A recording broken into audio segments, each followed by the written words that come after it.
Hello, मेरा नाम doctor Sangeeta Mishra है। आप मुझे देख रहे हैं मेरे अपने यूट्यूब चैनल पर। मेरे इस चैनल पर आप सबका दिल से स्वागत है। मैं आपको बताऊंगी कि ब्लड प्रेशर क्या होता है, ब्लड प्रेशर के बढ़ने के क्या कारण होते हैं, ब्लड प्रेशर जब बढ़ता है तो किस तरह के लक्षण या सिम्टम्स दिखाई देते हैं, कौन कौन से रिस्क फैक्टर आते हैं।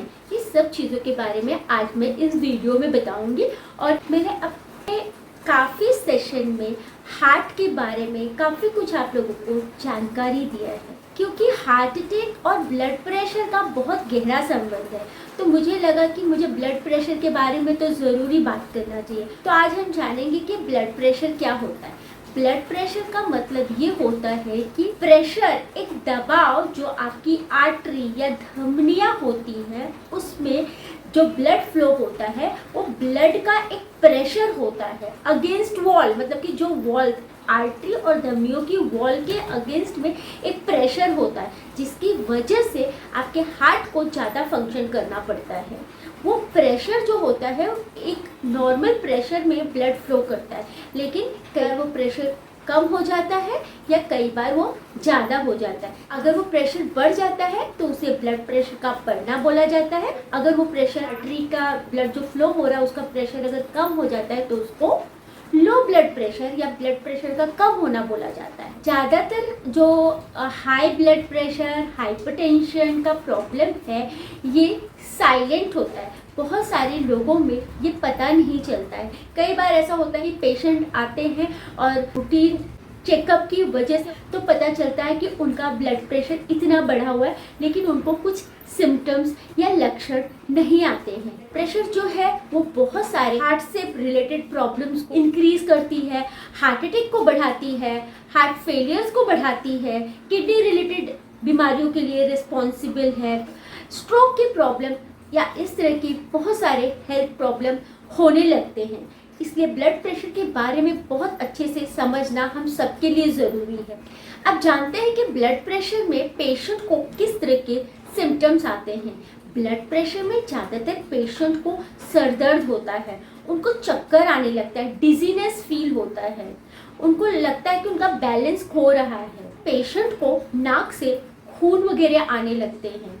वो खून इसलिए आता है क्योंकि बॉडी का एक मैकेनिज्म होता है कि बड़ी आर्टरीज को नुकसान ना हो या वहाँ से कुछ ब्लड नहीं फ्लो होने लगे, इसलिए नाक से खून बहने लगता है। अगर हार्ट से रिलेटेड किसी पर्सन में ब्लड प्रेशर बढ़ा हुआ है तो उनको डिस्निया, सांस लेने में दिक्कत हो सकती है, उनको चेस्ट में पेन हो सकता है या उनको घबराहट हो सकती है, बेचैनी हो सकती है। अगर किडनी वाले पेशेंट में ब्लड प्रेशर बढ़ा है तो पेशेंट को ज़्यादातर उनके यूरिन में ब्लड वगैरह जाता हुआ दिखता है, पेशेंट को स्वेलिंग दिखती है, चेहरे में स्वेलिंग, शरीर में सूजन वगैरह दिखाई देने लगती है, जैसे नेफ्रोटिक सिंड्रोम वगैरह, नेफ्राइटिस वगैरह इस तरह की बीमारियां होती हैं जहां पर पेशेंट का ब्लड प्रेशर बढ़ा हुआ होता है। अगर ब्रेन से रिलेटेड उसको कुछ प्रॉब्लम है, उसके ब्रेन में कुछ क्लॉट है, कुछ ट्यूमर वगैरह है, कुछ ग्रोथ है या फिर एन्सेफेलाइटिस वगैरह का कुछ इशू है तो उसमें भी पेशेंट का ब्लड प्रेशर बढ़ा हुआ देखा गया है। अब जैसे कुछ हार्मोनल चेंजेस की वजह से भी पेशेंट में ब्लड प्रेशर का प्रॉब्लम बढ़ा हुआ देखा गया है। जैसे कुसिंग सिंड्रोम होता है, यहाँ पर पेशेंट का वेट बढ़ते रहता है और प्रेशर भी बढ़े रहते। इन पेशेंट का ब्लड प्रेशर बढ़ा होता है, जनरली उनके फेस में एडिमा या स्वेलिंग दिखती है, उनका फेस जो है राउंड मून शेप का दिखता है और किसी किसी पेशेंट में उनके पैर में स्वेलिंग भी होती है। तो इस तरह से आपको एग्जामिन करके पता चल जाएगा और उनका ब्लड प्रेशर चेक करके आपको पता चल जाएगा कि पेशेंट हाइपरटेंसिव या उसको ब्लड प्रेशर उसका बढ़ा हुआ है या नहीं है। देखते हैं कि ब्लड प्रेशर के कितने टाइप्स होते हैं। Generally blood pressure normal type का होता है, हाइपरटेंसिव स्टेज 1, हाइपरटेंसिव स्टेज 2, इस तरह से ब्लड प्रेशर को क्लासिफाइड किया गया है।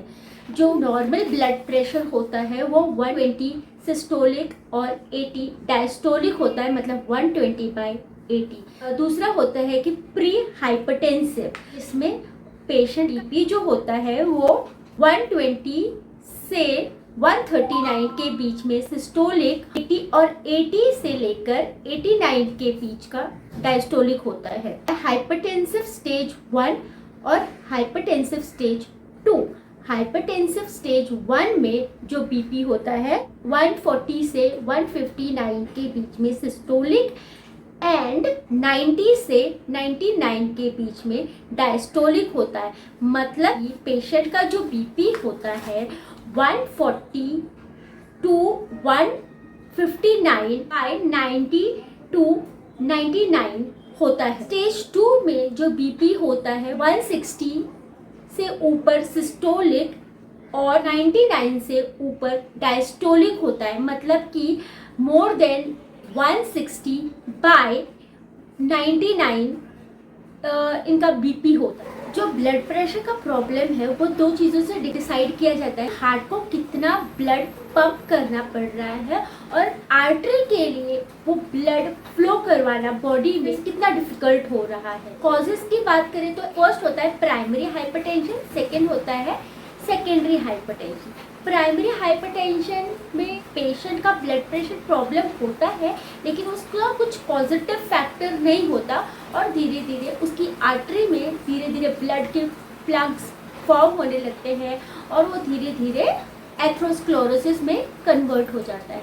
और जो सेकेंडरी हाइपरटेंशन है ये हमेशा इसके साथ कुछ ना कुछ कॉजेज एसोसिएटेड होते हैं। मतलब कुछ ना कुछ बीमारी की वजह से पेशेंट को ब्लड प्रेशर होता है। जैसे किडनी का प्रॉब्लम है या कुछ उसको कार्डियक का हार्ट से रिलेटेड कुछ इशू है जिसकी वजह से उसका ब्लड प्रेशर है। ब्रेन में जैसे कुछ क्लॉट्स वगैरह हैं जिसकी वजह से उसका बीपी बढ़ा हुआ रह रहा है। या फिर पेशेंट को हार्मोनल कुछ इश्यूज है जैसे कुशन सिंड्रोम्स वगैरह है जिसकी वजह से उसका ब्लड प्रेशर बढ़ा हुआ रह रहा है। हमेशा कोई ना कोई डिजीज एसोसिएटेड होगी जिसकी वजह से पेशेंट का ब्लड प्रेशर जो है वो बढ़ा हुआ दिखाई देगा। ब्लड प्रेशर को डायग्नोस कैसे करें? ब्लड प्रेशर को डायग्नोस करने के लिए बीपी मशीन होती है। जब आप डॉक्टर के पास क्लिनिक में जाते हैं अपनी कोई भी प्रॉब्लम को लेकर तो वहाँ पर वो आपको चेक करते हैं तो वो पता चलता है कि आपको ब्लड प्रेशर का प्रॉब्लम है या नहीं है। या फिर कई बार आपको ब्लड प्रेशर के कुछ सिम्टम्स नज़र आते हैं जिसकी वजह से आप डॉक्टर को चेक करवाने के लिए जाते हैं। जैसे हम ब्लड प्रेशर को डायग्नोस कर सकते हैं। अब रिस्क में कौन से लोग होते हैं? रिस्क में ज़्यादातर वो लोग होते हैं जिनको स्मोकिंग की हैबिट है, जिनका डाइटरी हैबिट प्रॉपर नहीं है, जिनका लाइफ बहुत ज़्यादा स्ट्रेसफुल है, जिनका फैमिली हिस्ट्री हाइपरटेंशन का है, फिजिकल एक्टिविटी नहीं करते, ऐसे लोगों को ब्लड प्रेशर होने के चांसेस ज़्यादा है। या कि फैमिली में कार्डियक हिस्ट्री है या किडनी से रिलेटेड प्रॉब्लम है तो ऐसे लोगों को उनका ब्लड प्रेशर बढ़ने के चांसेस ज़्यादा होते हैं, उनको केयर करना है। या जिनको अल्कोहल, टोबैको, कुछ मेडिसिन, कुछ एलोपैथिक मेडिसिन ले रहे हैं जिसके एडवर्स इफेक्ट की वजह से उनका ब्लड प्रेशर बढ़ जाता है। इस फैक्टर में ज़्यादातर आता है पहला एज। ज़्यादातर 60 के बाद में दिखाई देता है बट अब ऐसा कुछ नहीं है। किसी भी एज के पेशेंट का ब्लड प्रेशर इंक्रीज हो जाता है बिकॉज लाइफ में इतना सारा स्ट्रेस, इतने सारे कंपटीशन, इतने सारे जो चैलेंजेस हैं उसको, इतनी सारी जो रिस्पॉन्सिबिलिटीज़ है, फाइनेंशियल वरीज, ये सब सारी चीज़ें स्ट्रेस को बढ़ाती है जिसकी वजह से एज अब क्राइटेरिया नहीं रहा है।